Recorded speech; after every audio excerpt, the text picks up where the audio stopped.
Well, good morning and welcome to Frankly Speaking here on WYDC TV Big Fox. I'm your host, Frank Aiken. We are broadcasting live from the Hesselson studio here on Marcus Street in Corning, and I'm so glad that you joined us this morning. We have a lot to cover, and joining us in the 7 o'clock hour, we'll be talking with none other than Sheriff Jim Allard. So get your questions in.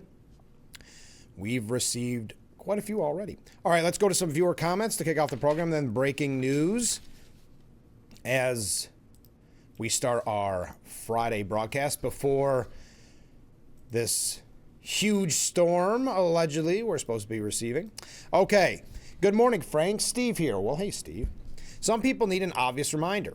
Biden made it mandatory for all and any affiliated entities that receive federal funding that they receive the jab or they are fired, the COVID shot. That include the military, nurses, and medical facilities. Guess you don't recall that, probably because the Alphabet legacy media didn't cover it. Trump also had the mandate removed and paid the military members back pay and said they could return if they wanted to. As far as the medical community, it was too late and the main reason for such a shortage in the field. It truly does sadden me about what people had to go through with a family member. Your loss is nothing that should ever be taken lightly. Continued thoughts and prayers. And a lot of that, if you recall, especially in New York, was the disastrous mandate by then Governor Cuomo, the tragic mandate to put COVID-positive patients in nursing homes. And then, of course, you could not see your loved ones in the nursing homes. But I continue. It was the Democrats that also closed everything down, except big box chain stores and liquor stores, which is demeaning in and of itself. Placed people in a situation they were never recovering from. Then wouldn't even allow people to visit their family members. They had to deal with being returned to situations that place them in peril.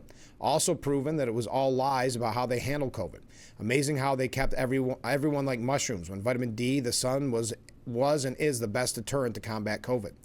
I am most that were and are aware of how much the Democrat Party literally tells people to their face they're going to make you suffer and don't care because they know what is best for you. And everyone, hence the last shutdown they did till the election was over. It truly saddens me. I prefer independent thought and choices over a party believing they know better than what people know and feel and want. I'm sorry for your loss. If and then Trump was to violate the Constitution, I will have an opinion. Till then, in my opinion, repeated false narratives that actually define what the Democrat Party actually is doesn't make it true. Democrat Party is a party of control. Republican Party believes in individual freedoms. If Democrats believe in freedoms, they wouldn't try to restrict basically every law and right that is afforded to every U.S. citizen. If you disagree with them, you become a target and have to be made an example of. And you look at the hypocrisy. We're going to talk about Gavin Newsom quickly. But remember, and it was it Scott Bessent that called him out on it, when everybody else was in lockdown, he was having $1,000 a plate dinners, with his friends. Comment from another viewer, Mark. Mark writes in, good morning, Frank. Well, good morning, Mark. United Healthcare CEO vows to rebate Obamacare profits to consumers. And Border Patrol commander says federal agents won't leave Minnesota until all the criminals are arrested. Thank you, Mark. A couple quick things as updates from this week's broadcast. I know we've been starting for whatever reason, we've been starting the show with sort of criticism of the Buffalo Bills ownership and how it was handled with Scott McDermott. Well, now there is a petition on change.org demanding that Sean McDermott be reinstated as coach. Now, I think these typical petitions are good for getting coverage of your grievance. I don't think they typically work. But as of this morning, as of right now, at 6:04 a.m. on Friday, January the 23rd, the change.org petition to reinstate Sean McDermott to the Buffalo Bills has received 45,646 verified signatures. So if you believe that is an avenue to go down, go ahead and sign it. All right. Hey, we missed this yesterday. President Trump and First Lady Melania Trump celebrated their 21st wedding anniversary. A White House source told Fox News the couple planned to celebrate their wedding anniversary with a special dinner together. President Trump has been in Davos, Switzerland this week for the World Economic Forum, but was expected to return to Washington before the evening. So how nice is that? Okay, breaking late last night. Trump says a massive armada is headed towards Iran, but that, quote, maybe we won't have to use it, as he remained coy about his intention after authorities slaughtered protesters this month. And we had that piece yesterday that we got to, and I don't think we got to get to the whole thing, but now is the time to stand with the protesters. We can't just let it kind of fizzle out and make the horrible decision that this was an opinion piece, and you can argue it, you can refute it, but making the same decision that Obama did when he was in office. Trump saying yesterday, as he returned from Davos, we have a lot of ships going that direction just in case. We have a big flotilla going in that direction, and we'll see what happens. Okay. I'm not going to go through each of the ships that are in the Armada, but that was breaking last night. We have a big force going toward Iran. I'd rather not see anything happen, but we're watching them very closely. I stopped 837 hangings on Thursday. They would have been dead. Everyone would have been hung. This is like from 1,000 years ago. I said, if you hang those people, you're going to be hit harder than you've ever been hit. It'll make what we did to you around nuclear look like peanuts. In an hour before this horrible thing was going to take place, they canceled it, and they actually said they canceled it. They didn't postpone it, they canceled it. So that was a good sign. But we have an armada, we have a massive fleet heading in that direction, and maybe we won't have to use it. We will see. Trump also, and we're moving quick this morning. We got a lot to cover, so buckle up. President Trump withdrew the Canadian Prime Minister Mark Carney's Board of Peace invitation. We talked quite extensively yesterday about the Board of Peace. Dear Prime Minister Carney, the Truth Social post began, please let this letter serve to represent that the Board of Peace is withdrawing its invitation to you regarding Canada's joining what will be the most prestigious board of leaders ever assembled at any time. Thank you for your attention to this matter. Ooh. Now, Trump didn't give a reason for revoking the invite, but his announcement comes on the same day that Carney fired back at the president's criticism of Canada in Davos. He said, Canada doesn't live because of the United States. Canada thrives because we are Canadian. That was in his speech in Quebec City on Thursday. Now, if you recall in Trump's speech at Davos, he said, Canada lives because of the United States. Remember that, Mark, the next time you make your statements. He also complained that Canada gets freebies from the U.S. and should be grateful. So Canada's prime minister no longer invited to the Board of Peace. Also, let's stick with international. Putin met yesterday with Witkoff and Kushner to discuss the settlements in Ukraine. There was a marathon overnight talk. Man, the people in Trump's administration work long hours. And the Kremlin insisted that the territorial issue needs to be resolved to reach a peace deal. The Kremlin meeting, which lasted past 3 a.m. Friday, came hours after Ukraine's President Zelensky sharply criticized his European allies for what he cast as their slow and fragmented response to Russia's nearly 4-year full-scale invasion that he said has left Ukraine at the mercy of Putin amid an ongoing U.S. push for a peace settlement. Kremlin Foreign Affairs Advisor Yuri Yuskov, who participated in Putin's meeting with Trump's envoys Steve Witkoff and Jared Kushner, said, quote, it was reaffirmed that reaching a long-term settlement can't be expected without solving the territorial issue. That's a reference to Putin and Russia's demand that Kiev withdraw its troops from the areas in the east that Russia illegally annexed but never fully captured. Because we recall, Russia has not done what you would say is a successful job in their attack on Ukraine. One of the reasons why they fought this peace deal so much and have demanded this territory is to really save face. Zelensky said after meeting Thursday with Trump in Davos that the future status of land in eastern Ukraine, currently occupied by Russia, is unresolved, but the peace proposals are nearly ready. On a positive note, Yuskov told reporters that it was agreed that Russia, Ukraine, and U.S. officials will hold talks on security issues related to a prospective peace deal in the United Arab Emirates today. The Kremlin talks that he described as frank, constructive, and fruitful began when it was just before midnight in Moscow and lasted nearly 4 hours. All right, so there's an update there. Continuing, Russia oil tanker called the Grinch was intercepted. The French Navy intercepted a Russian oil tanker in the Mediterranean suspected of operating as part of Moscow's Shadow Fleet, a network of falsely flagged vessels used to export oil and avoid Western sanctions. President Emmanuel Macron said Thursday, pardon me, it's dry. The French forces had boarded and searched the tanker, which is subject to international sanctions. The ship was reportedly sailing from Murmansk in northern Russia under the Comoros flag. Writing on X, Macron said the operation took place on the high seas in the Mediterranean with the support of several allied countries. The French president added that the vessel has been diverted for further checks. Okay. Oh, I meant to have a picture up of this. Yesterday, you can find this at the New York Post. Jared Kushner we're moving fast. Stick with us. Showed off renderings of a futuristic Gaza with skyscrapers and suburbs. Again, if you recall, Trump calling it the Riviera of the Middle East in the past. Kushner showed off renderings of beachfront skyscrapers and suburban subdivisions for the Palestinian territory's nearly 2 million people, many of whom are currently living in tents or beneath rubble in the aftermath of the 2-year war that ended in October. Kushner saying in the Middle East they have built cities like this for 2-3 million people. They build this in 3 years. And so stuff like this is very doable if we make it happen. The Hamas terrorist group, which still controls Gaza's most populated areas, must disarm before construction can start. And, quote, without that, we cannot rebuild, Kushner said in his remarks to Davos.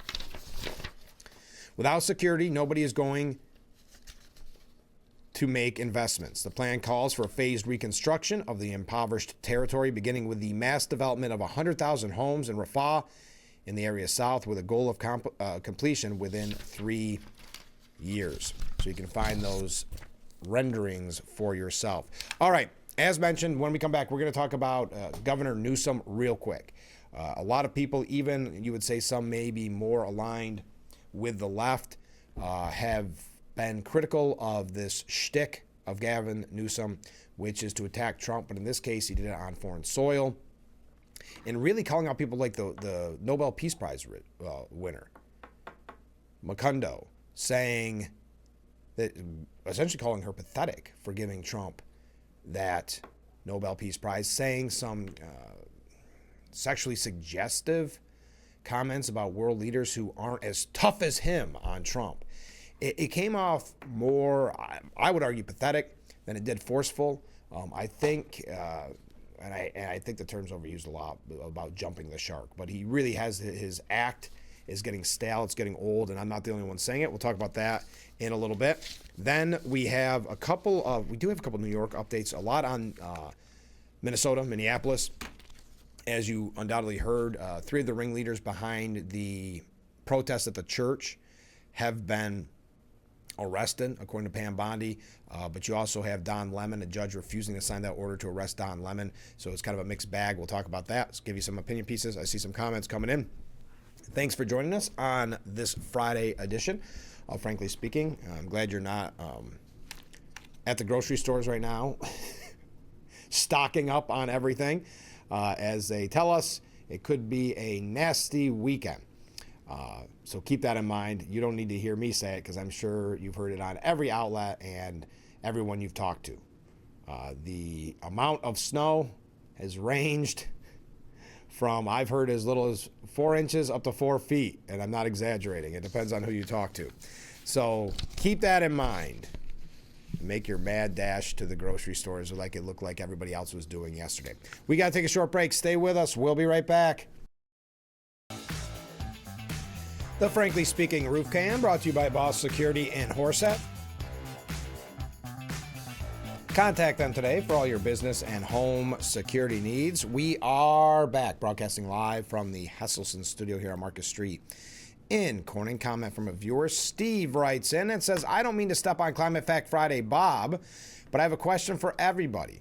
If solar energy is such a good thing, how come there isn't any wind farms or windmills in China?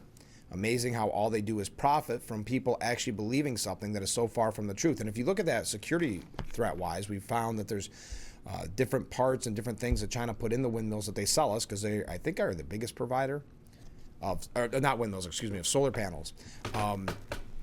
So I know you're mentioning windmills, but there was in those solar panels certain equipment that they could use to maybe shut it down if they wanted to, or spy. That was not even a conspiratorial website that I got that from. That was not relayed by the national legacy media, but by very reputable sources. But we continue. Gavin Newsom. President Trump blasted Governor, as he calls him, Newscum, for embarrassing the United States, labeling him a lame duck who was making a mockery of himself on the world stage. The president didn't pull any punches. He accused Newscum of chasing international clout while his own backyard is still charred. In a nod to California's perennial drought and wildfire struggles, Trump claimed Newsom would have prevented fire destruction if he had allowed water to flow from the Pacific Northwest. Oh, did this get cut off? I want to read the whole quote.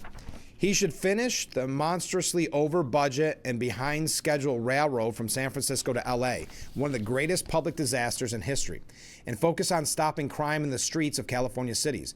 Then finish out his term and go home. He closed his tirade by questioning rumors of Newsom's presidential ambitions, calling it unimaginable that the governor would run for the highest office given his ruination of one of the most beautiful places on earth. But who knows? It's a very strange world, Trump said. Now, David Axelrod, of course, you remember the name from the Obama administration, former really top aide to Obama. He was at a forum about politics, and he said essentially that he's getting sick of the, bombastic attacks against President Trump. Axelrod, a top political consultant and former advisor to President Barack Obama, branded Newsom as tedious for his self-aggrandizing routine in Davos. Axelrod posted on Twitter, "Haven't we seen enough self-puffery from our leaders?" Responding to a gushing post by Democratic influencer Harry Sison, calling Newsom's remarks at the World Economic Forum a masterclass. Yes, keep in mind, and I've been saying this, they've been pushing Newsom for whatever reason as being the number one contender, going to be the next president. And to call that a masterclass when it was insulting to world leaders in a very crude fashion. And it was that holier than thou that you're not fighting Trump as heroically as I am, as forcefully as I am. It was very, I think, just off-putting, put aside the politics of it, just off-putting on how he presented his case and looking at those world leaders and basically saying, you're not as good as me, and to call the Nobel Peace Prize winner pathetic. So this Harry Sison called it a masterclass, which that goes to show you how much they are fawning over Newsom, because I don't even care if you like Newsom. I don't think you would use the term masterclass. This is a kind of a love affair that they're having with him. But Axelrod saying, haven't you seen enough self-puffery from our leaders? He said, boy, I'll tell you what. I have a completely different cut on this in response to Sison. Newsom is a whip-smart, charismatic politician. His critiques of Trump are right. But this "why can't people just be as courageous as me" routine is tedious. He's exactly right. Tedious is a perfect word for it. It really is becoming tedious. Stephen A. Smith, the commentator from ESPN, tore into Gavin Newsom for disparaging President Trump at the World Economic Forum. He asserted that while he has no problem with Newsom criticizing Trump while on American soil, slamming the president in a foreign country is a completely different story. I think it is very wrong to insult the president on foreign soil, but I'd also add it's the fact that the way he insulted world leaders, to me, is not beneficial. But this is what Stephen A. Smith said. I have no problem with Gavin Newsom being candid and open about his feelings about our president on United States soil. To go over to another country, Switzerland, to go over there and be in the presence of other European leaders, speaking against the President of the United States, I'm not down with that. He questioned why Newsom was in Switzerland, speaking negatively about the President of the United States before playing a clip of the governor criticizing Trump. Say whatever you want here. As a governor from the opposite side of the aisle of a state in the United States, on American soil, fine. But I'm one of those people. When we go somewhere else, it's America first. And he argued that it may sound very simplistic to some, but he said some things are worthy of being simple. I understand you trolling Trump. I understand you're aiming to run for president. But we got problems here in the United States, and don't tell me they don't exist in California. we'll say darned, if affordability ain't at the top of the list in the state of California. It's expensive as heck. And a lot of it has happened on Gavin Newsom's watch. Smith conceded that he likes the governor as a person and believes that the number one impediment to the governing ability is his heart, because he truly cares and he wants to do right by everyone. You're going overseas to do that. Don't cut the mustard. Can't do that. I mean, you can, but it's not good. I got a lot of problems with Donald Trump and a lot of problems with the decisions that he made. I'm not going on foreign soil to do it. I'm not going on a world stage to do it. Smith also pointed out that Newsom had been invited onto the show on numerous occasions, but never accepted the invitation. Anyway, I don't want to go through that part. Yeah, I have a problem with that, but the real problem I have is just the smugness. I think that's the term that Scott Bessent used as well. And now Gavin Newsom is being roasted for his photo with Alex Soros, who they're calling his sugar daddy, of course, George Soros's son. And it comes after Scott Bessent said that Governor Newsom, who strikes me as Patrick Bateman meets Sparkle Beach Ken, may be the only Californian who knows less about economics than Kamala Harris. He's here this week with his billionaire sugar daddy, Alex Soros, and Davos is the perfect place for a man who, when everyone else was on lockdown, when he was having people arrested for going to church, he was having $1,000 a night meals at the French Laundry. And I'm sure the California people won't forget that. So then there's a photo of those two online, of Gavin Newsom and Alex Soros, with the caption, "Great catching up with the real star of the 2026 World Economic Forum, my friend Gavin Newsom." That's what Alex Soros posted. And then he goes on to say how it's great that he called out Trump and blah, blah, blah. Ted Cruz did an AI-generated version of the photo where it looks like he's wearing a NASCAR uniform with logos reading Soros and CCP strewn across it. White House spokeswoman Taylor Rogers said Gavin Newsom auditioning to be Alex Soros' next sugar baby is a waste of time. All the money in the world could not make Newsom's pitiful presidential dreams come true. The list goes on, and I'm not going to read everybody who roasted him. But I don't know. Those who are in love with Newsom are very happy to say that he did a great job. I just don't see it. One last thing. Now, got to take a break. Stay with us. We'll be right back with Frankly Speaking.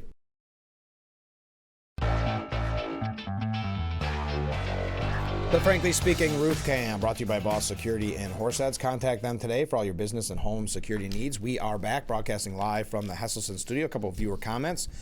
China uses coal turbines for creating electricity and are currently building many more plants. Comment from a different viewer, not saying it's a good idea, but just to set the record straight. As of the end of November 2025, China's total installed wind power capacity surpassed 600 gigawatts, GW, and has been a world leader in wind power generation for 15 consecutive years. Their Gansu wind farm in China's Gobi Desert is the world's largest wind farm by planned capacity, 20 gigawatts, which is equivalent to 20 large nuclear plants. Thank you very much. Having a little back and forth this morning. Hakeem Jeffries opposed the Bill Clinton and Hillary Clinton contempt resolution. He said he opposed the resolution to hold former President Clinton and former Secretary of State Hillary Clinton in contempt of Congress for refusing to testify as part of the House Oversight and Government Reform Committee investigation into Epstein. Well, he must have the same opinion that the Clintons have of themselves, that they're fighting for the country by not testifying. Many have called out the Democrats who didn't want to hold them in contempt for their hypocrisy, like Hakeem Jeffries. 9 Democrats on the Oversight Committee voted to hold the former president in contempt, and 3 voted to hold the former Secretary of State in contempt on Wednesday. Jeffries telling reporters, "I strongly support the position of Robert Garcia and Jamie Raskin and have indicated that publicly and also in conversation with any member who has asked for my perspective on the issue before the committee." Jeffrey on Thursday suggested it was Attorney General Pam Bondi, Deputy Attorney General Todd Blanche, or whoever in the Department of Justice who has violated the law and should be held in criminal contempt. Well, okay, you say that. Let's accept you at what you're saying about Pam Bondi or whoever. Why does that erase? Is it like offsetting penalties in football? Why does that erase going after the Clintons? Or is it all because there's a D next to their name? Just out of curiosity. The hypocrisy on full display, and we know it's all the Epstein outrage has all been about politics from the beginning, or the Biden administration would have released it in their 4 years. Hey, yesterday, Jack Smith's testimony on Capitol Hill. What was your thoughts? He said, if I asked whether to prosecute a former president based on the same facts today, I would do so regardless of whatever the president was a Republican or a Democrat. Now, according to Fox News, the 5 takeaways were Smith collected months' worth of phone data on the Republican Speaker of the House. 16 days to become the highest-ranking Republican. 16 days after becoming the highest-ranking Republican in the House of Representatives, you subpoenaed his toll records, said Brandon Gill from Texas. Smith said, I did not. Or they're asking if he felt that violated the Constitution. He said, I did not. So you were collecting months' worth of phone data on the Republican Speaker of the House, the leader of the opposition, right after he got sworn in as Speaker. That sounds like a flagrant violation of the speech or debate clause. Smith said, if Donald Trump had chosen to call a number of Democrat senators, we would have gotten toll records for Democrat senators. Oh, come on. Darrell Issa accused Smith of spying on the lawmakers whose records were subpoenaed. We also have former D.C. police officer got escorted out of the hearing after a fiery clash. Former Metropolitan Police Officer Michael Fanone was briefly escorted out of the hearing after a tense exchange with Ivan Raiklin, a one-time Army reservist and right-wing operative. Raiklin called out Fanone and introduced himself amid a packed hearing room, prompting Fanone to turn around and say, go blank yourself. Don't pretend like we're not mortal enemies. Whoa, okay? Smith predicts the DOJ will try to indict him. And finally, Smith reveals his one regret about his work. He was asked of the intense scrutiny and public threats against him have made him wish he did not prosecute Trump. He said, I don't regret it. However, when Kevin Kiley pressed Smith on the matter, Smith vouched for his staff, who all left or were fired when Trump took office. If I have any regrets, it would be not expressing enough appreciation for my staff who worked so hard on these investigations, adding that they sacrificed endlessly and endured way too much just doing their jobs. Okay, hey, we've been bringing up great numbers under Trump's first year. Did you see that murders in the United States plummeted in the first year of Trump's presidency, according to the Council on Criminal Justice? The rate of reported homicides was 21% lower in 2025 than in 2024, and the 35 study cities provided data for the crime. In raw numbers, this means approximately 922 fewer homicides in the first year of Trump's presidency. Wow, they actually say it's the lowest homicide rate ever recorded in law enforcement or public health data going back to 1900. Amazing. Okay. Let's talk about Minnesota. Oh, no, you know what I'm going to do? We have a minute, and it ties in with Minnesota. But lately I've been talking about whether it's because of the education system, whether it's because we've seen some of these statements made by celebrities or these protesters storming a church, which we're going to talk about in a little bit. But we've been talking about don't think that the woke culture has completely gone away. I just had this conversation the other day on this program, and Ricky Schlott from the New York Post either was watching the program or had already been working on this piece. But she said when corporations axed their DEI departments at breakneck speed and pronouns quietly disappeared from emails, Republicans were quick to declare victory that woke is dead. Don't be fooled. Woke is alive and well and ready to roar back with a vengeance. The backlash to the supposed Republican renaissance and sweeping cultural conservative agendas is here. It's taking over the New York City mayor's office and spilling into the streets of Minneapolis, and it never left college campuses. A New York Post report this week revealed that psychology students at Brooklyn College are required to take a class that includes collective racial healing activities, as well as trauma-informed interventions to combat injustice. Quote, I don't see color and, quote, the only race is the human race are microaggressions, according to the course material. There's a weaponizing whiteness video module, and students even take a BuzzFeed quiz to find out just how deep their privilege runs. It sounds so retro, but it's actually very 2026. While corporations have been able to somewhat easily swing with the pendulum, they introduced DEI and other woke programs after the 2020 protests, then scrubbed them when Trump was reelected and public sentiment shifted. Universities, different story. Wokeness is too baked into academia to simply vanish just because a Republican is in the White House. It's been intrinsic on campus for generations. These schools invented the vocabulary of wokeness. Most people now teaching critical race theory were probably students during the first wave of CRT courses. They are creatures of the ecosystem. So is Mayor Mamdani, the Bodine-educated son of a Columbia University professor. Academia courses through his veins. It was on full display in his inaugural address, which had the tone and tenor of a wide-eyed college student's senior thesis. Quote, "We will replace the frigidity of rugged individualism with the warmth of collectivism."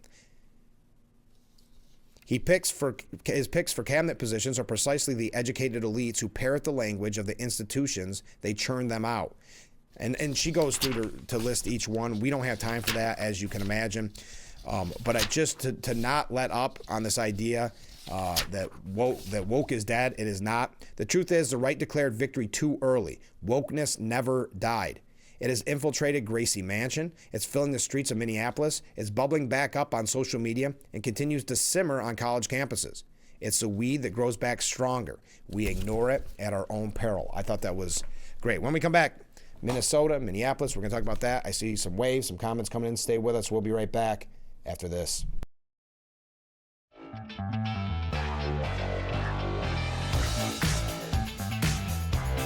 The Frankly Speaking Roof Cam, brought to you by Boss Security in Horseheads. Contact them today for all your business and home security needs. We are back, broadcasting live from the Hesselson studio. A lot of comments coming in. I watched a lot of the Jack Smith testimony. Very typical rhetoric with sidestepping answers, especially when questioned why he was sworn in twice, and loss of memory as to who did it the first time. Mixed with, of course, praise from Democrats. Thank you, Jack.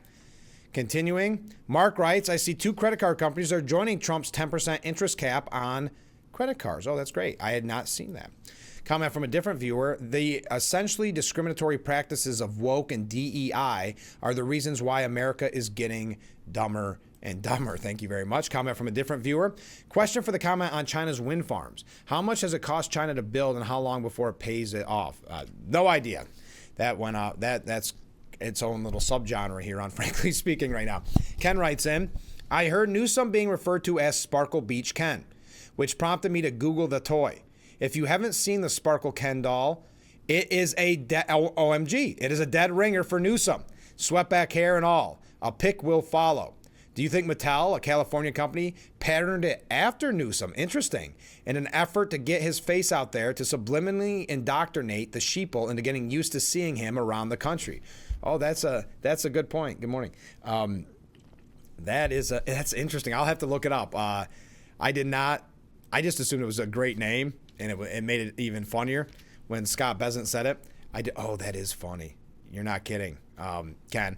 I don't have a way to show it on the screen as of right this second, but if I can figure out a way, I will show it to everyone later. Comment from a different viewer. "The success of the wind farms in China explains why they are building coal-fired power plants as fast as they can." Thank you very much. Oops. Sorry, moved a conversation there that I didn't want to move. Good morning, Frank. Well, hey, good morning. Look at all these comments coming in. "I think it's funny that Bill Clinton is fighting for his country when he wasn't willing to do that in 1969. Great point. That was their argument. If you haven't, I know I keep repeating it, but I just think it's so egotistical, or not. That's not even right. Just so almost insulting that they're fighting for their country by not testifying in the Epstein investigation. Oh no, yeah, thanks, Ken. I saw the picture. I just can't show it. No, that's not the real one. That's hilarious. That's not Ken who sent it. That's hilarious. Sending a fabricated Sparkle Beach Ken doll that looks exactly like Newsom, but that's hilarious. Thank you. Amy Klobuchar has made her first step towards running for Minnesota governor to replace Tim Walz. She filed her paperwork to form a campaign committee to run for governor of her home state. You may remember Amy Klobuchar for running for president. Now, several people were arrested yesterday for protesting at the St. Paul Church. CNN put together what we know, and I mean,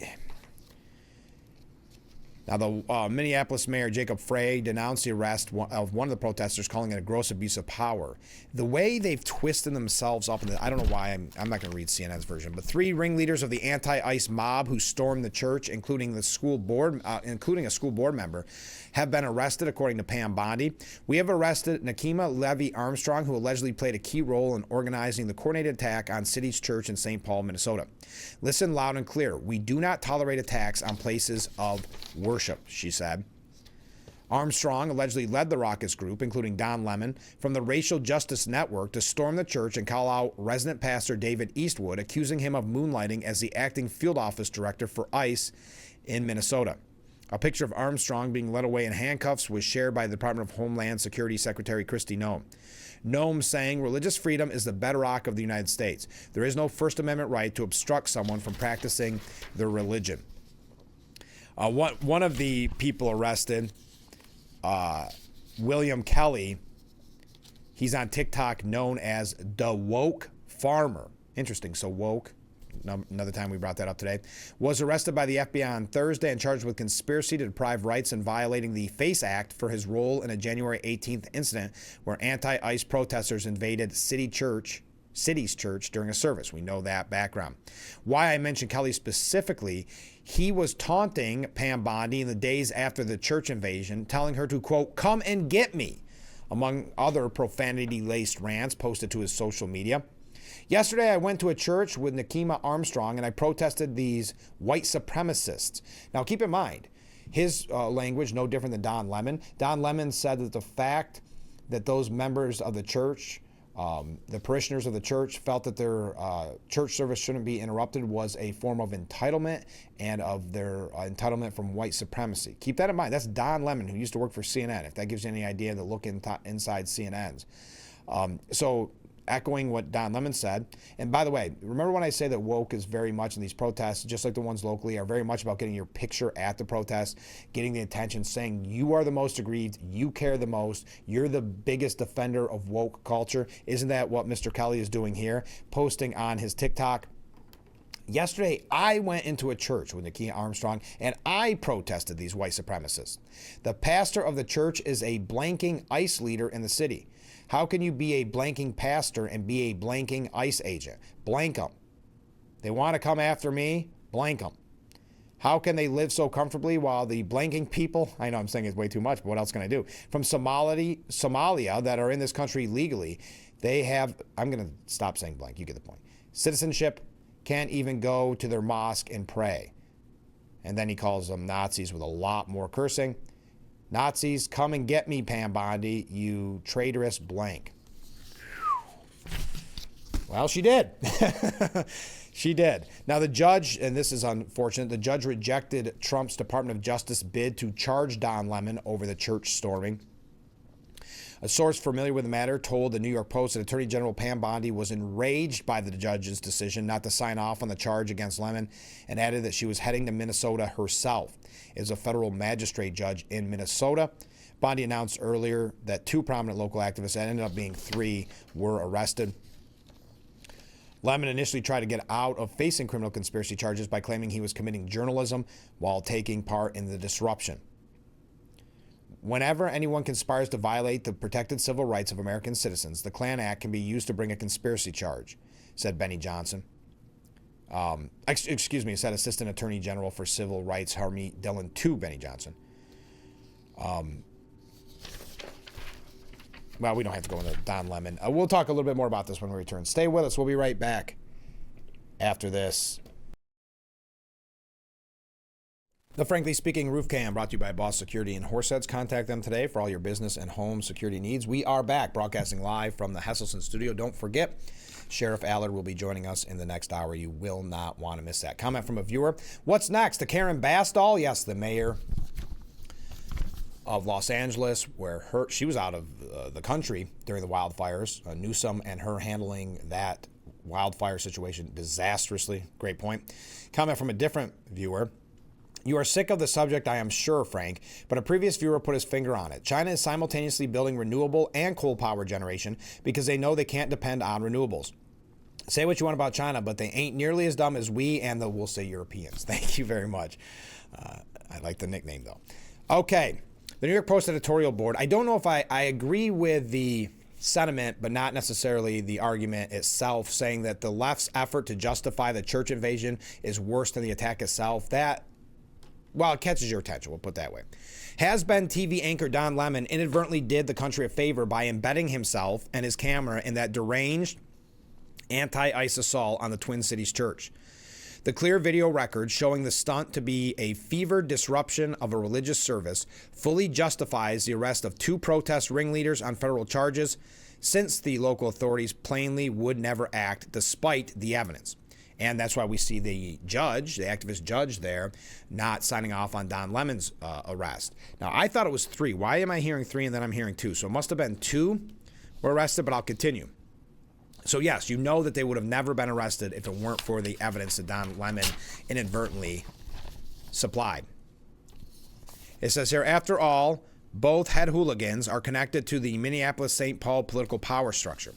One is a prominent Black Lives Matter activist and member of the St. Paul School Board, Chantal Louise Allen, who proudly claims the gang was imitating Jesus when it stormed into the church to harass the congregation because they believe an assistant pastor who wasn't there that day is working as a Minnesota ICE field director. The other, attorney Nakima Levy-Armstrong, is a past president of the Minneapolis NAACP chapter and a former mayoral candidate. She claimed the goons were doing the Lord's work because it's unconscionable and unacceptable for an ICE overseer to dare preach the word of God. You ever notice on the left, they're very quick to tell you how to practice your faith or what is Christian and what is not Christian, but I'll continue. And they're already backing off early proud claims that the vile interruption of Sunday services at the city's church is a clandestine operation to begin a time for judgment. Armstrong has even told CNN's Aaron Burnett the protesters were part of the service. In fact, the video shows that several dozen radicals taking over the service, shouting justice for Renee Good. We know all about that. They screamed in the face of the congregants, denouncing them as comfortable white people living lavish lives while children are dragged into concentration camps. What self-righteous baloney. To cite spiritual authority to paint your sacrilege as high-minded.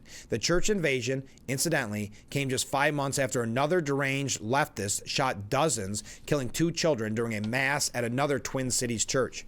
Minnesota Attorney General Keith Ellison put his own ignorance of the law on display by denying the incident could be a violation of the FACE Act, which in fact expressly classifies interrupting church services as a civil rights crime. And as so many people have said, what if it were a mosque? Would Keith Ellison have that same opinion? But we'll continue. He's also pretending the First Amendment protects the hooligans. Quote, none of us are immune from the voice of the public, as if a private church were the same thing as a public square where a right to protest does exist. Lemon has alternately pretended he didn't know what Armstrong and Allen intended to do in the church, wrongly cited the First Amendment, and generally shown that he never should have been the face of CNN for all those years. The whole pack is remarkably deluded, thinking their loud claims to moral superiority will suffice to show average Americans into thinking the church invasion was somehow okay. Then again, that seems to be the approach of nearly the entire Democrat Party to an ICE effort at immigration law enforcement. To any ICE efforts at immigration law enforcement. Watch them keep it up until they find it doesn't work, at which point they'll insist they never said any such thing. Yeah, it's very much like defund the police. That is the avenue they're headed down right now. And of course, when it backfires, they'll say they were never part of the movement. We got to take a short break. Stay with us. Wrapping up nearly hour number 1, hard to believe. We'll be right back.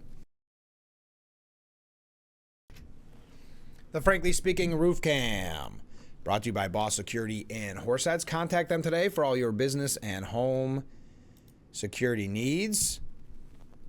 We are back, broadcasting live from the Hesselson studio here on Marcus Street in Corning. Let's go to viewer comments.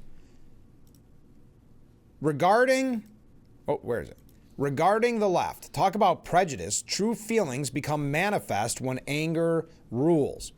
Good morning, by the way. I forgot my manners when trying to get my thoughts to you. Oh, thank you very much. Good morning to you as well. Comment from a different viewer. I disagree with the comments that Don Lemon shouldn't have been the face of CNN for all those years. That was absolutely perfect to expose how corrupt and fake they really were and still are. Very good point. Jonathan Turley, I appreciate his legal expertise. He says when Minnesota's Attorney General Ellison excused mob rule, religious freedom is trampled. Because Keith Ellison essentially called it a First Amendment activity. Jonathan Turley said, ironically, Ellison has made the case for increased federal involvement in Minnesota. By declining to enforce laws against political allies, he has created the very vacuum that invites federal intervention. At the end of the day, it may be appropriate that Ellison is in court opposing expanded federal enforcement. After all, his conduct offers some of the strongest evidence for why such oversight may be necessary. Listen to how scary it's getting there, though, folks. Arizona's Attorney General, Chris Mays, suggested that residents can open fire on masked ICE agents if they feel their life is in danger under the state's self-defense laws. The Democrat, in a sit-down interview with 12 News, warned that Arizona's, quote, stand your ground law, which allows citizens to use deadly force if they believe they're in imminent danger, could become a recipe for disaster if protesters clash with immigration officers. Mays said it's kind of a recipe for disaster because you have these masked federal officers with very little identification, sometimes no identification, wearing plain clothes and masks, calling ICE very poorly trained. And we have a stand your ground law that says that if you reasonably believe that your life is in danger and you're in your house or in your car or on your property, then you can defend yourself with lethal force. This is a little wink, wink, nudge, nudge suggestion from the Arizona Attorney General, again, Chris Mays, who's up for re-election in November. So the host of the interview said, kind of flabbergasted, challenged Mays, cautioning that her remarks could be interpreted as a license to residents to shoot a federal agent. She said that she was merely stating a fact, not encouraging violence. If you're being attacked by someone who is not identified as a peace officer, how do you know? Adding that real cops don't wear masks. I mean, if somebody comes at me wearing a mask, by the way, I'm a gun owner, and I can't tell whether they're a police officer, what am I supposed to do? No, I'm not suggesting people pull out their guns, but this is a don't tread on me state. Wow. There you are. Oh, yeah, J.D. Vance was in Minnesota yesterday. He debunked this media lie about ICE arresting the 5-year-old boy. He's debunking the establishment media claim, circulated repeatedly by Democrats online, that Immigration and Customs Enforcement agents arrested a 5-year-old boy in Minnesota this week.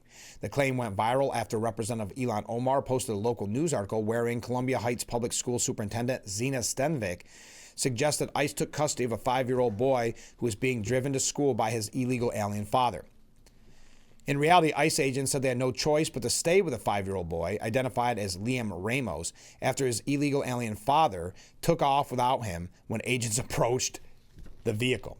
So the father ran while the kid was not in the car, and they had no choice but to take him into custody. On Thursday, during a press conference, Vance debunked the media claim that suggests ICE arrested Liam Ramos, the 5-year-old. I do a little bit more follow-up research, and what I find is that the 5-year-old was not arrested, that his dad was an illegal alien, and when they went to arrest his illegal alien father, the father ran. So the story is that ICE detained a 5-year-old. Well, what are they supposed to do? Are they supposed to let the 5-year-old child freeze to death? If the argument is that you can't arrest people who violated the law because they have children, then every single parent is going to be given complete immunity from ever being a subject of law enforcement. That doesn't make sense. No one thinks that makes sense. He also called out much of the media for lying about the work of the ICE agents. One thing I've learned is that the guys behind me are doing an incredible job, and frankly, a lot of the media is lying about the job that they do every single day. Now, it doesn't mean that there aren't occasionally stories out there. There aren't occasional videos out there that suggest these guys, or at least some of the people who work for them, are not doing everything right. But very often, if you look at the context of what's going on, you understand that these people are under an incredible amount of duress, an incredible amount of chaos, and because of very far left agitators, a lot of these people are unable to do their job without being harassed, without being doxxed, and sometimes without being assaulted. That's totally unacceptable. I ran quickly through that because we are running late. Hour number 1 in the books. Hour number 2, moments away.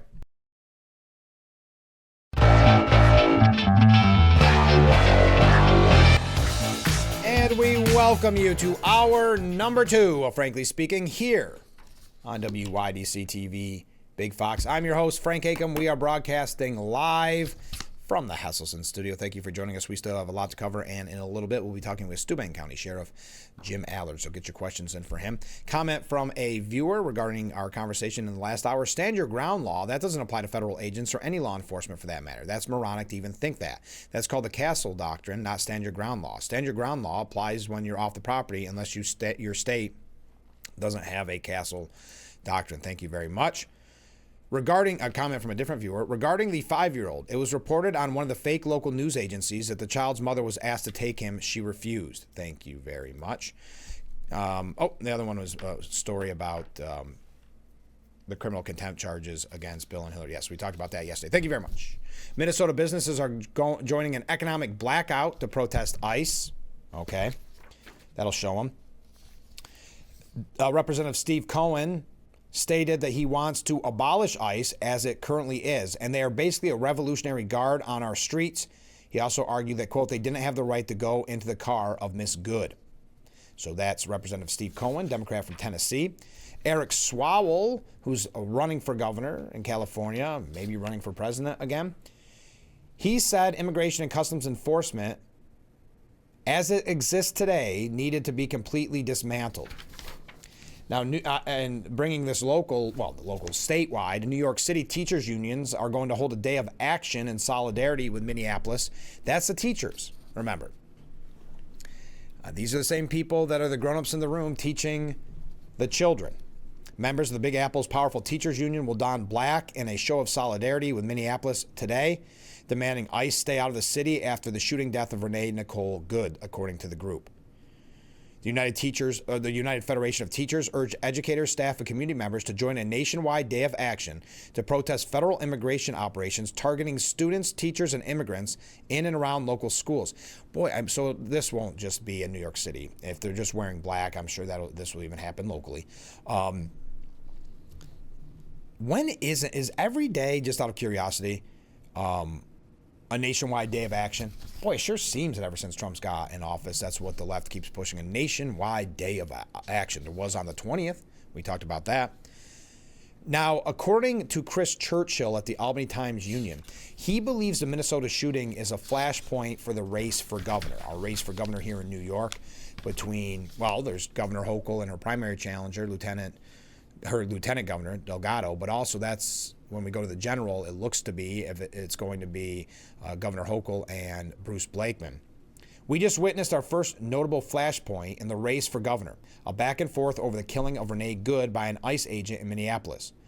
The presumed Republican nominee, Bruce Blakeman, suggested the shooting was justified. Kathy Hochul disagreed, to put it mildly, going so far as to describe Good's death as murder. Blakeman's comments came while he was speaking to reporters in Albany last week. He came to town to provide his take on the governor's state of the state, but found himself answering an entirely predictable question about the shooting. He said, when you look at both videos, it looks like the individual that was shot, that the person was trying to run down the ICE officer. But I think you have to wait until there's a full investigation. But let me say this, the atmosphere in Minneapolis is something that could happen here under Governor Hochul and, quite frankly, Mayor Mamdani, where there's a lack of respect for law enforcement. Now, Chris Churchill has to make sure, because it is an opinion piece, saying, I disagree with Blakeman about the shooting. I don't think the video shows that Good was trying to run down the officer, and I don't believe that the killing was morally or legally justified. And for what it's worth, nothing about Good's demeanor in the moment before the shooting, I'm not mad at you, has suggested she was primed to hurt or run somebody over. I do accept, however, that different people can watch the same video clips and arrive at varying earnest conclusions.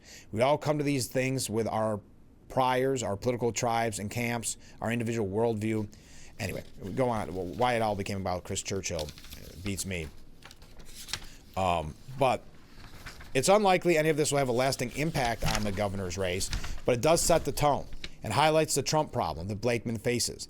To have even a chance of winning, he'll have to put some distance between himself and the unpopular president.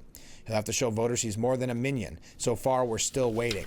So to win, this is the old tried and true way, and we thank Mr. Churchill for confirming the bias, even at the kind of local level of media.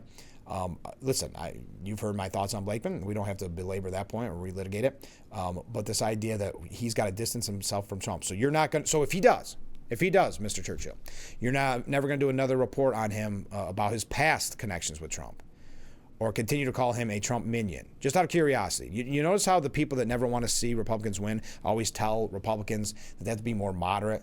Oh, they got to be more like what?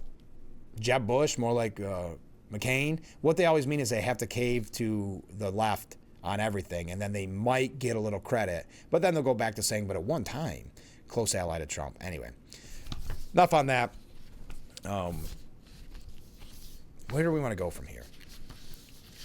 I guess the big story, not a big story, but a story that keeps coming up is that Trump had bruises on his hands at Davos. So now there's headline after headline, 25th Amendment. We got a call for his ouster. He's from the same people that never said a word after 4 years of Biden. Now all of a sudden they're health experts. But the White House explained a visible bruise on Trump's left hand after it drew attention. White House Press Secretary Carolyn Leavitt told Fox News that Trump had bruised his hand after hitting on the corner of a signing table during the event. The White House official added the president is more prone to bruising because he takes a daily aspirin. The White House also noted to Fox News that photos taken Wednesday showed no bruising. The bruise prompted widespread speculation online as images from the ceremony circulated on social media. All right. Oh, by the way, the GOP is going to take that judge's decision about the Republican House seat, that district that we talked about yesterday, taking to the Supreme Court. They're ready to go all the way to the Supreme Court to fight against tearing up the city's only GOP congressional district, New York City's only GOP congressional district, as Democrats could avoid a messy primary. A Democratic Party-aligned Manhattan judge, that's even a downplay. The judge, Mr. Perlman, right? Wasn't it Perlman? Actually worked for Hochul and Andrea Stewart Cousins and would not recuse himself from this decision. He ordered the state's redistricting panel to once again redo New York's congressional map, a ruling that hurts House Representative Nicole Malliotakis' re-election hopes and is expected to lead to more legal dueling. We will use every legal option at our disposal, including an appeal to the U.S. Supreme Court, said Malliotakis. Despite having a voter registration advantage in New York's 11th congressional district, Democrats can't beat me on merit, policy, and debate. So what do? They file a meritless lawsuit claiming our district disenfranchises minorities to take out the first minority to represent the district and steal our seat. Judge Jeffrey Perlman, a former staffer of Governor Kathy Hochul, determined the boundaries on Malliotakis' district that covers Staten Island and Brooklyn were unconstitutional because it cut out minority voters. Now Republicans are figuring out their next move as they look to appeal the ruling, which is expected to reach the state's highest court and maybe the U.S. Supreme Court. Quote, anything could happen, former Representative John Faso said. He argued Perlman tossed out the map on a provision of the state constitution that is yet to be heard in the state legal system. The decision is not grounded in precedent. Basically, this is brand new analysis. So they're willing to take it all the way to the Supreme Court. David Marcus says New York City has one Republican member of Congress, Representative Nicole Malliotakis, who represents Staten Island, the city's only red borough, and parts of South Brooklyn that are purple. An absurd and obviously partisan judicial ruling on Wednesday has put the seat at risk. This isn't just political hardball, it's a fastball to the face. But too many Republicans are too, quote, principled or too scared to retaliate. State Supreme Court Justice Jeffrey Perlman, who was not only appointed by far-left Democrat Governor Kathy Hochul, but once served as her chief of staff, found that the district map, which was signed into law in 2024 by Hochul herself, is suddenly unconstitutional. Incredibly, Hochul agrees that she and the New York Democrats themselves signed into law an unconstitutional district just over a year ago, and her state government has refused to defend its own map in court. The judge said there was strong evidence of racially polarized voting bloc, as well as a history of discrimination that impacts current-day political participation and representation, and that racial appeals are still made in political campaigns today. Having lived from 2013 to 2023 in the district, said David Marcus, I could tell you this argument is a bag of nonsense, set on fire and left on your doorstep of sanity. It does not remotely represent the reality of on the ground, where there are no smoldering racial tensions. In reality, deceitful Democrats want to swap right-leaning white voters in Bay Ridge with left-leaning white voters in the ritzy FIDI financial district, must be. This is blatant as partisan gerrymandering gets, and in corrupt New York State, that is saying a lot. Democrats will argue that they are just responding to redistricting efforts by the GOP, but the Texas Republicans only started engaging in what the Democrats have done forever. That's why there are no GOP seats in all of New England, composing of a state where 45% of voters voted for Trump. Likewise, Illinois, New Mexico, and others have nearly no GOP districts. The response by states like Texas has prompted the Democrats to see if they have anything left on the table anywhere, hence this New York duplicity with similar plans in Virginia. The problem for Republican voters who would love a fair shake is that states like Indiana still won't respond. As usual, Democrats are united and playing fast break basketball, while the GOP is taking the, quote, high road and playing as the Washington Generals. So we got the Harlem Globetrotters versus the Washington Generals. We see this as well with the blue slips in the Senate needed for judicial confirmations. Democrats abuse it, and now Trump has filled out 15 of over 90 U.S. attorney seats. He can't get anyone confirmed if Democrats can block it. It's the same with the filibuster and government shutdowns. The left plays smash mouth, and the GOP gets played. J.D. Vance, has been leading the charge to stiffen the spine of the soft GOP of yesteryear. He called out Indiana State Senate President Pro Tem Roderick Bray, and he wasn't subtle, saying, quote, "I'd like to thank Bray for not even trying to fight back against this extraordinary Democrat abuse of power. Now the votes of Indiana Republicans will matter far less than the votes of Virginia Democrats. We told you it would happen, and you did nothing." Ooh. What do Indiana Republicans think the "aw shucks, Mr. Smith goes to Washington" routine is going to achieve? That they can hold their heads up high for 2 years as Democrat-controlled House impeaches President Trump 2 or 3 more times? From the very first time Quill met paper to carve out a congressional district in the 1780s, the practice has been fraught with politics. It always will be. But just because Democrats spent recent decades as on the side abusing the system, that doesn't mean Republicans must rein themselves in to that stilted status quo. If sanity prevails in the Empire State, admittedly a big ask, then a federal judge will squash Perlman's partisan and frankly absurd ruling, keeping the district intact. Whether Maltakis' district survives as is or not, and don't count her out either way, Republicans need to fight back with all guns ablazing, not with one Hoosier hand tied behind his back. All right, we got to take a short break. Stay with us. We'll be right back with Frankly Speaking after this. The Frankly Speaking Roof Cam, brought to you by Boss Security and Horseheads. Contact them today for all your business and home security needs. We are back, broadcasting live from the Hesselson studio here on Market Street in Corning. Couple of viewer comments. The left has to do something every day because they are in desperation mode. They know they are losing badly. Trump pounds the stake in a little bit more every day. Thank you very much. Mark writes in, so the left is saying Good was not trying to run the ICE agent over. So how did he get internal bleeding? Leave it to the Democrats and the media to twist the truth. And finally, Ken writes in, my comment on the Jack Smith hearings, a colossal waste of taxpayer money. Nothing will come from it, and no one will be held to account. The left and the sheeple will say, see, we told you, nothing to see here. The right and MAGA will say, see, we told you that the Dems abuse their power. Thank you, Ken. We got to take another short break. Stay with us. The sheriff is in the building, so get your comments in, and we'll be right back. The Frankly Speaking Roof Cam, brought to you by Boss Security and Horseheads. Contact them today for all your business and home security needs. We are back, broadcasting live from the Hesselson studio, and in that studio, Sheriff Jim Allard. Good morning, Sheriff. Good morning. It's a beautiful day in Steuben County. It Frank. Always is.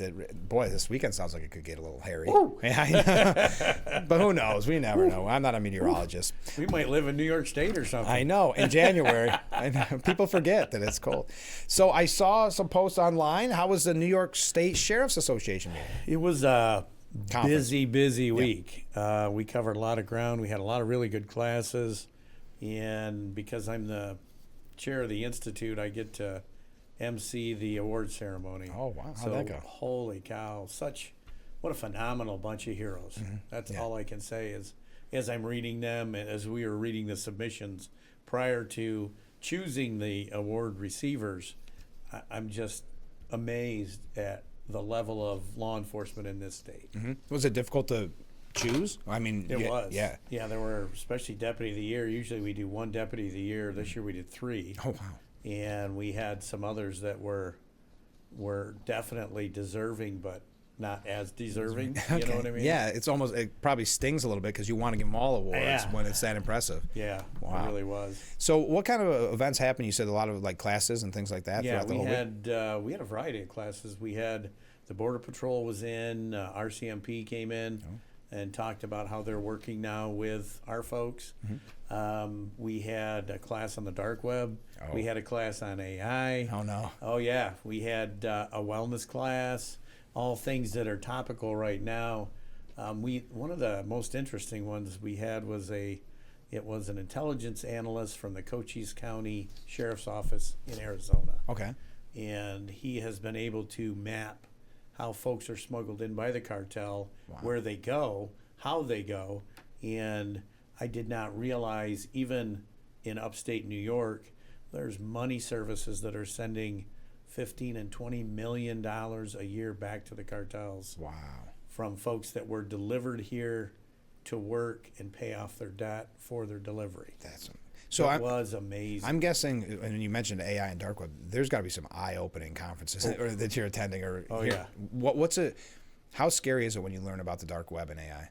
So I know they're not the same. I don't want to compare the two, but the use of them. I think AI is almost a bigger concern as to where it could go and what it could achieve if it's not harnessed correctly.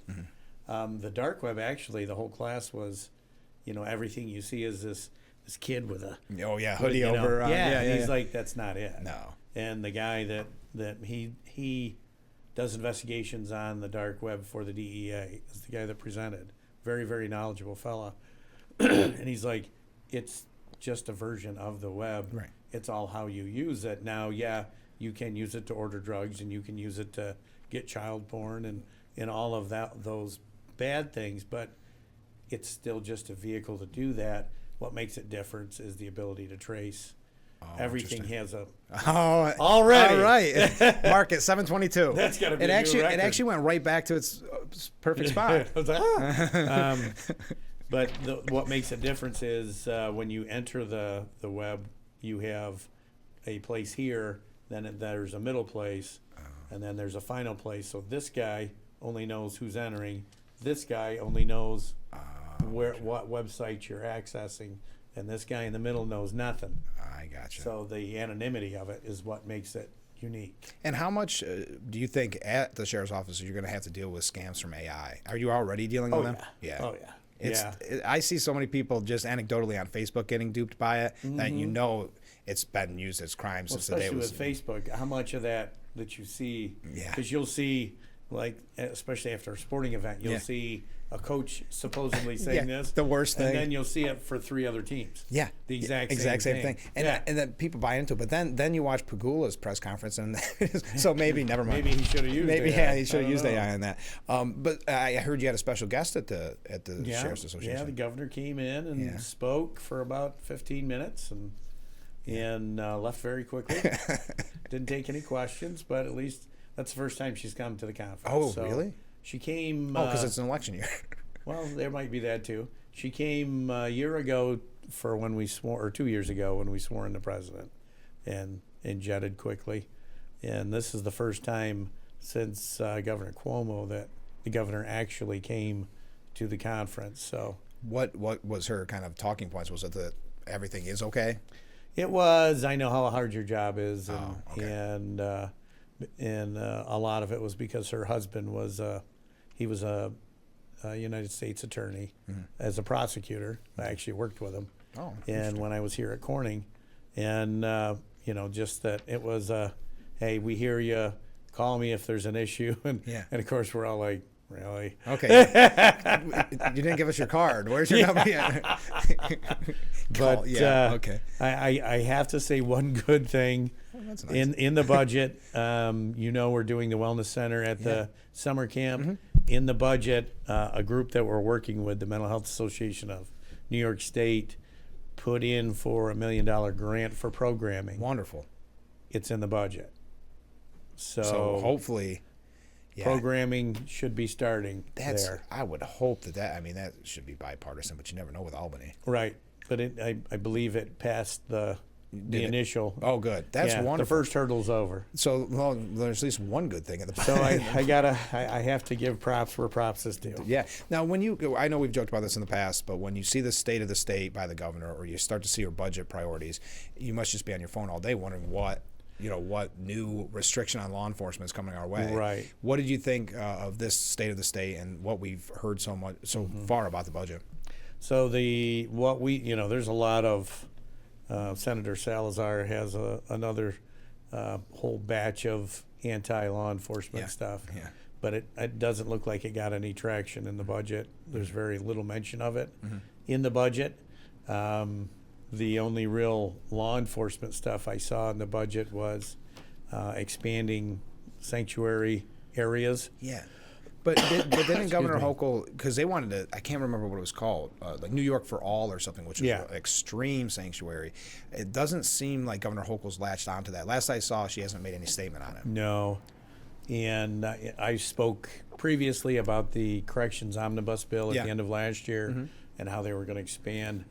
That's got some chapter amendments in it now in the budget.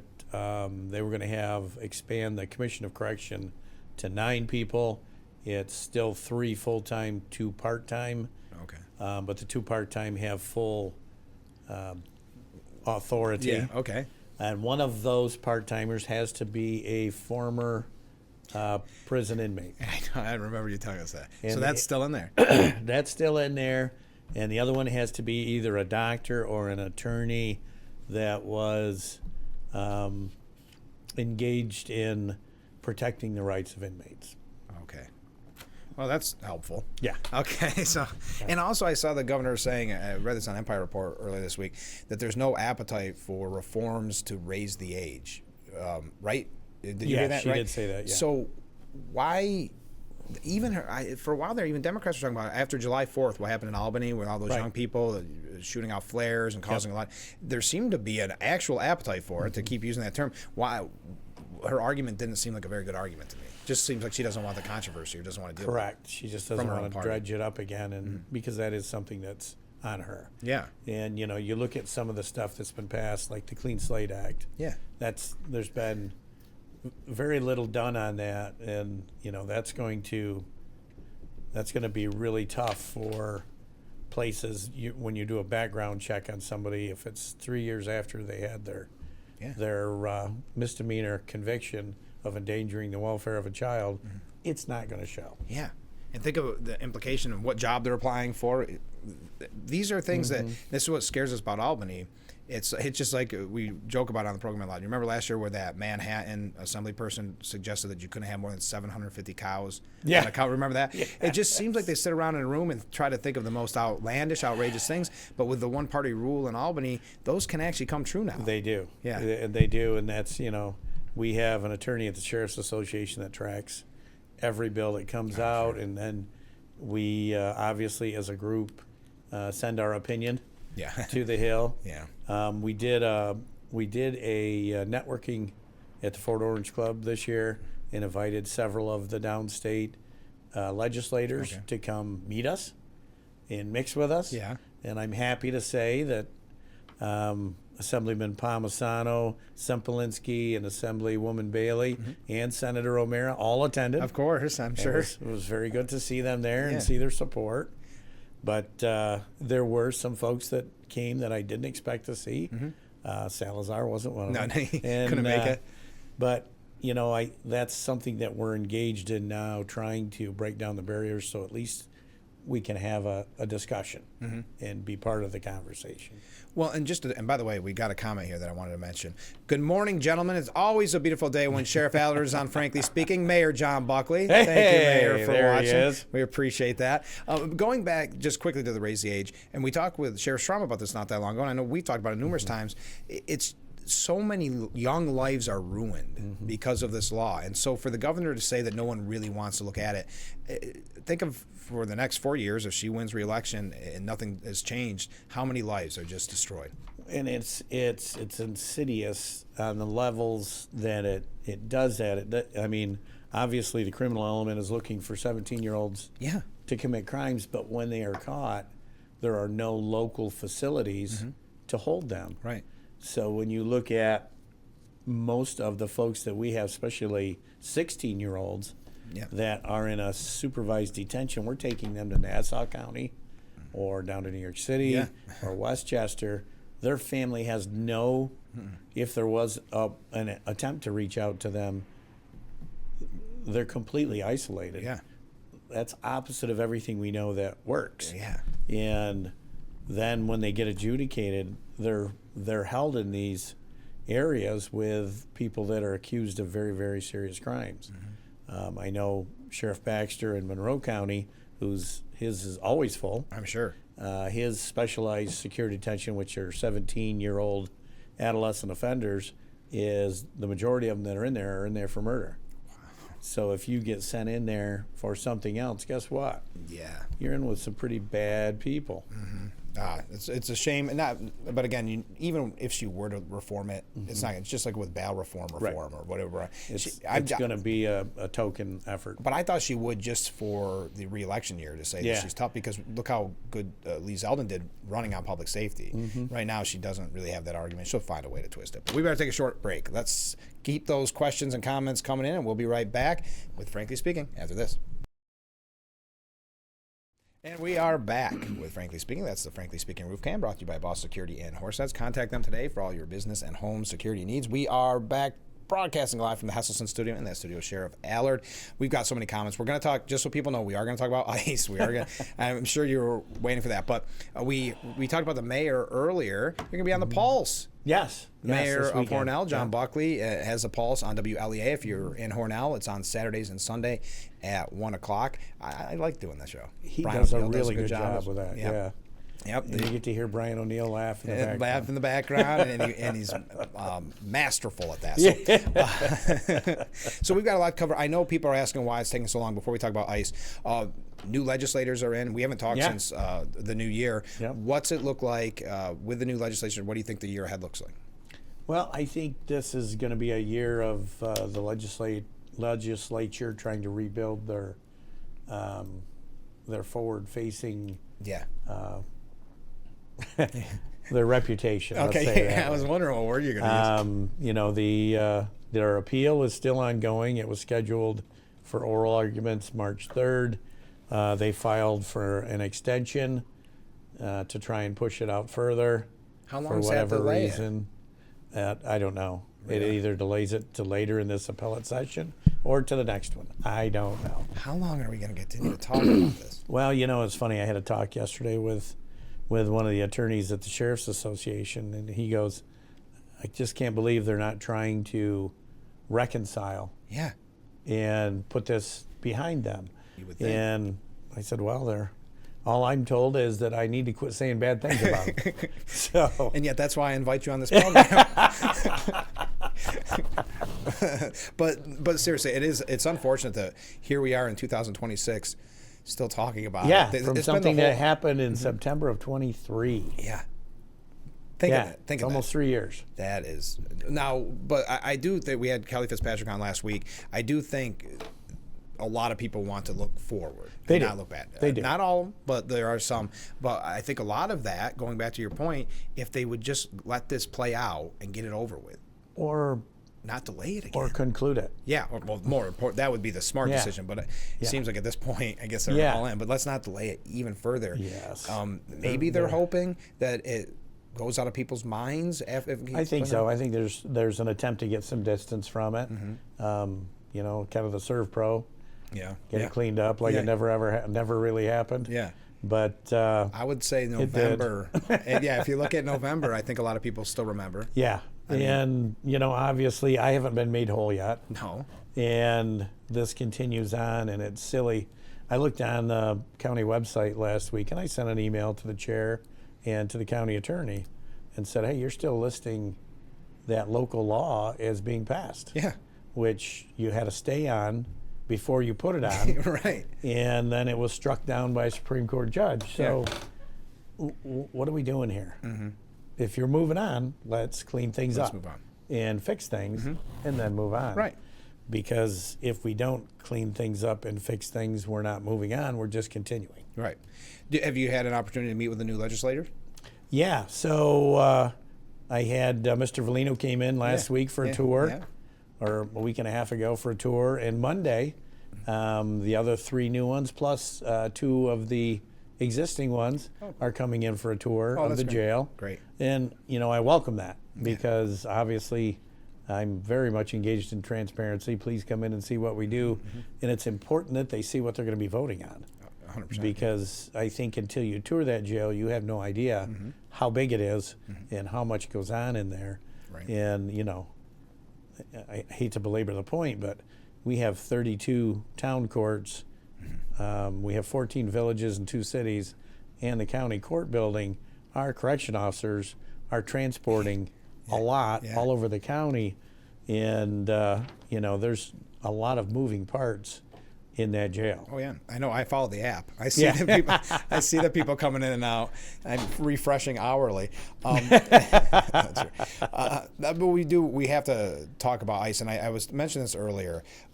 It's interesting to me because remember when it was defund the police, and Democrats ran on defund the police for a while, and that backfired it did spectacularly.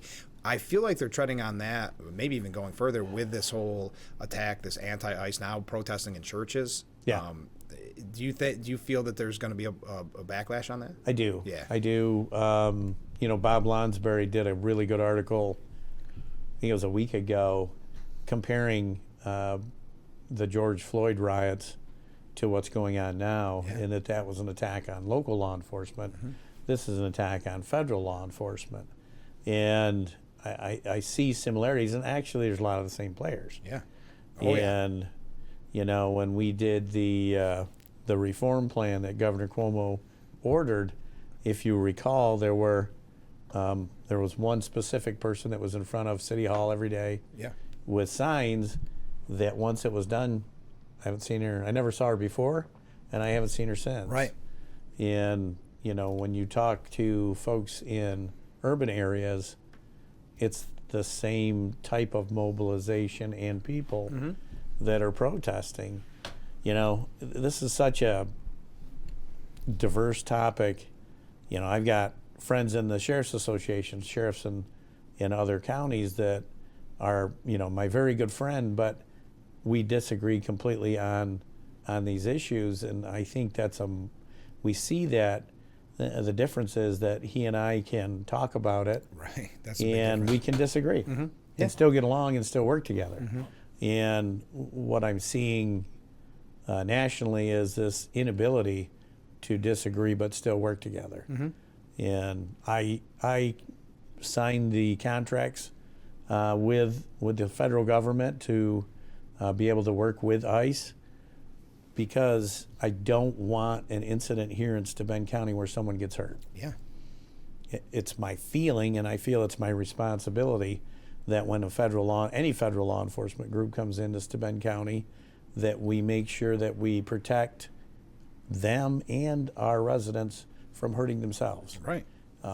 I don't want somebody to get hurt because their ideologue tells them that they need to obstruct governmental administration, right, or resist. I had a chat with the person that's the supervisor of ICE in this region. I talk to him every now and again, and he's telling me how they're, if they don't open the door, we're going to bust the window in the car. And I said, well, you're not going to do that here. Yeah, right. That's not how we work here. And we'll be there to help you to make sure you don't have to do that.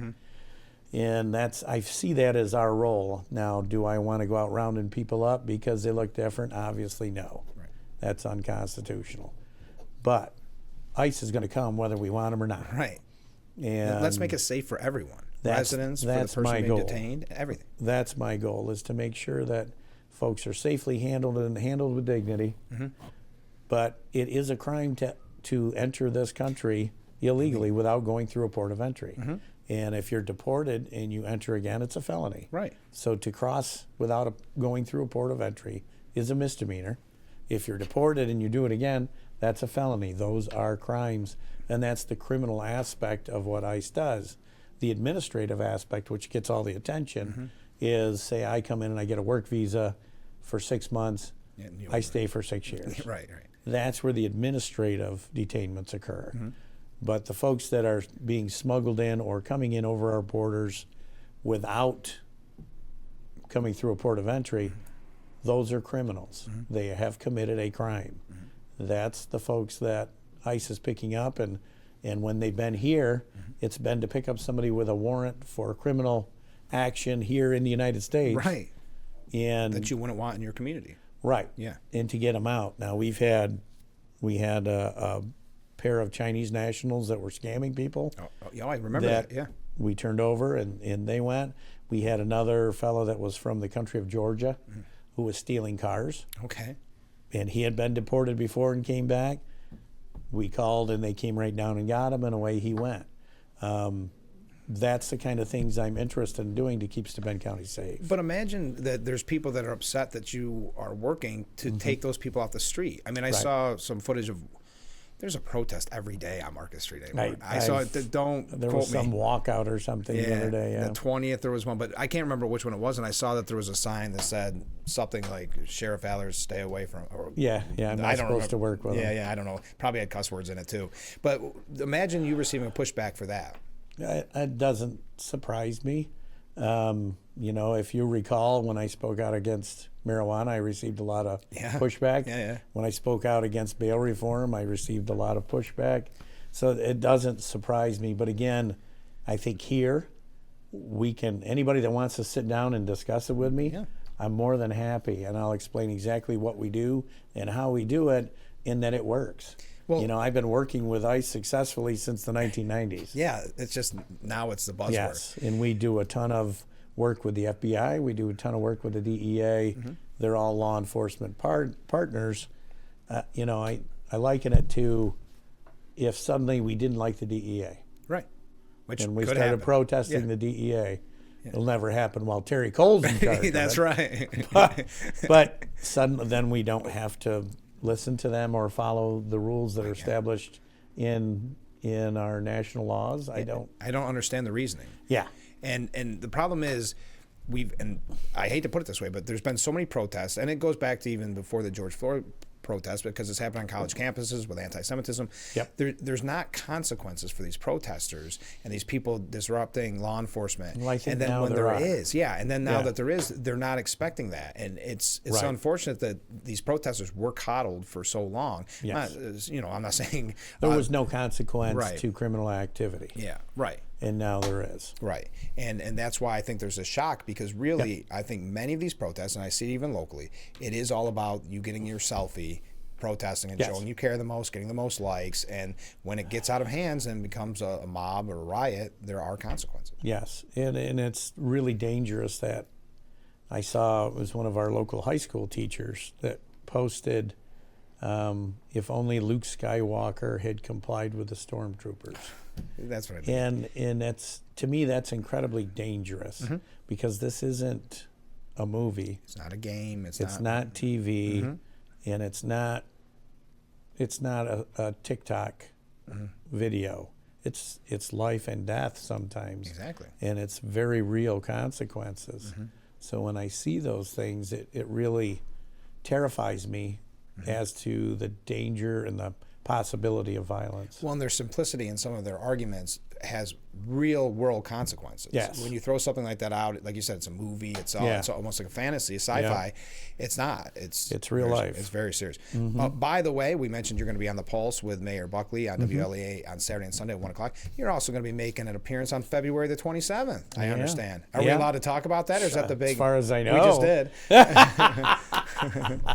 That's a big one. Lincoln Day dinner. Yes, I'll be on Lincoln Day dinner, and apparently I'm going to be the keynote speaker again, which is an incredible honor. Absolutely. So I look forward to that, and that is, as you know, it's the premier Republican gathering of the year. It really is. And I look forward to it, and it's a good re-energizer of the party locally, and kudos to the Hornell City Republican Committee for putting that on and hosting it and continuing to grow. Seeing it grow every year. I think of how we've talked about it a million times before now, how one time a Democrat stronghold. Yeah. And look at the powerhouse it's become. Unfortunately, Corning's the other way around. I know. Well, but Hornell is. There's always balance. I know, but they've done such a great job with it. And really, if someone hasn't been, I should say, to the Hornell, then and you're Republican, the Lincoln Day dinner, you're missing out. Yeah, it is. You get to see everybody. Very good, energizing time, and the judge candidates from Rochester come down, and it's you get to see and hear a lot of your local representation speak. And I will say, it's sadly, February 27th is basically the kickoff of petition season. I know. Isn't that sad? Okay, so if you're thinking of running for office. Yeah, hopefully it's a little warmer then. Yeah. All right, we got to take a short break. Stay with us. We'll be right back with Frankly Speaking after this. The Frankly Speaking Roof Cam brought to you by Boss Security in Horseheads. Contact them today for all your business and home security needs. We are back broadcasting live from the Hesselson studio. In the studio, the sheriff, a lot of S's there. Comment from a viewer. Good for you, Sheriff Allard. Stick to your guns. And good morning, by the way. Well, good morning. Well, good morning. Yeah, isn't that nice? I want to thank, we have some people that send in like Climate Fact Friday, Bob, and things like that. We'll read those on Monday's show because we've got so much we got to pack in and we have no time left. All right. We talked about corrections officers. We talked about the prison. How's things going? I know numbers have kind of fluctuated every time we talk, especially after the non-strike or whatever Hochul calls it. Right, yeah. So it was funny. I brought this up yesterday when the Division of Criminal Justice Services was in. The folks that went on strike from DOCS, from the state prison system, if they went back to work, so they decertified them, said you'll never work in New York State again. And then they said, but if you come back to work for us again, we'll say no harm, no foul, and give you your certification back. Yeah. But if you go to work for a county, you got to go back through a basic course. Yeah. So I brought that up yesterday and said, how is that in any way equitable? Yeah. And they said, oh, we're still discussing that. Okay. I said, okay. All right, there you go. But they're doing well. We're still short people, so if you're interested in a career in corrections, big news. Our corrections unit was one of 3 in the state that still had 30-year retirement. Oh, wow. They successfully negotiated, and again, kudos to the legislature for agreeing. I heard about that. They successfully negotiated a 25-year retirement so that they're the same as the rest of the state now, and they did get a pretty nice pay raise with that. So I feel like we're going to be able to hopefully recruit a little better and replace some of those folks and try to get back up. We're still at least a dozen correction officers down, full-time correction officers down. Wow. So if you've considered a career in corrections, come on up. We'll feed you breakfast. There you go. Speaking of breakfast, hey, what a segue. You make my job so easy. You had an appreciation breakfast? We did. How'd it go? It went really well. Captain Mills and I throw on the aprons, and Jeff Horton, the legislator from Campbell, always laughs because he comes up and Captain Mills' apron is spotless. Mine's covered with flour. You look like you're in a sitcom. Your face is all covered. Like I Love Lucy or something. I don't know. And he's just like, why is his clean and yours is filthy? And I said, because my belly sticks out front. That's what it is. But those are so nice, right? Yeah, we feed. Typically, we're feeding about 80 people when we do those. Wow. So it was very nice. What's on the menu next time? Well, how long do you guys wait to? Usually it's every 3 months we do one. So the next one will probably be a pizza one again. Yeah, you guys. I think you guys like making the pizza one. We do. We enjoy it. And before it's hard to believe the show's almost over. Actually, I got to take another break. Stay with us. We'll be right back. I always do this whenever you're on the program. We'll be right back. With Frankly Speaking here on WYDC TV Big Fox. The sheriff, we're getting ready to wrap up. Great question by Ken. He says, there's something I've always been curious about. In sanctuary cities, when the police release illegal immigrants that have committed a crime after ICE has sent a detainer, telling them to hold that individual until they arrive, why isn't that considered aiding and abetting a criminal, and why aren't federal charges filed against the chief of that police station? That's an interesting question. If you recall, it was about this time last year when Tompkins County released someone, didn't hold them long enough for ICE to get there and grab them. There were talks. Oh, okay. And there was allegedly going to be a federal investigation into the Tompkins County Sheriff's Office for doing that. Mm-hmm. That's the difficult part of being a law enforcement executive in this day and age, when you have states passing laws that say you cannot fulfill your duties with the federal law. Yeah. And we see that especially in this state, where we can't share, for example, we can't share DMV information with our federal partners, or we lose our ability to run them and can be charged with a felony. Right. It makes absolutely no sense, but that's when the politics come into enforcement and keep us from just being a law and order society to becoming a politically motivated society. So there has been talks, and then you've heard talks about the mayor of Minneapolis and the governor of Minnesota of the possibility of federal charges there, which obviously is going to create issues. It. Yeah, we'll be covering it here. Don't worry. So there'll be a lot of news coverage of that. All right, comment from a viewer. Morning, Frank. Good morning. Always a good show with Sheriff Allard. Isn't that nice? All right, just before we go, we're out of time, but I understand, kind of as a public service announcement, there's been another big scam going around. Phone delivery scam. Yeah, so folks that get SNAP benefits are receiving phones. They think it's from the government. Yeah. It's not, because when they open it up and put in all your mother's maiden name and your first dog's name and all of those things, then it locks up, is unusable, but all of that information is extracted, including your bank account and your EBT card and all of that. That's interesting, because you said SNAP, and then the last scam was for people that had, there was some, convicted sex offenders. Yes. It's interesting. The avenues are going down. But right. That does it for today. One last comment. We'll end on this. Thank you so much, Sheriff Allard, for coming on. Always a great show. One of these days it's not going to be great. One of these days we'll do a bad show. Hasn't happened yet. Why would you jinx us like that? I know. Hey, thanks for being on the show. Join us next week. Maybe on Monday, maybe not. We'll see. Yeah. Hey, stay warm. And make sure you plan for the weather. Yes, that's right. All right, join us Monday or Tuesday on Frankly Speaking here on WYDC TV, Big Fox.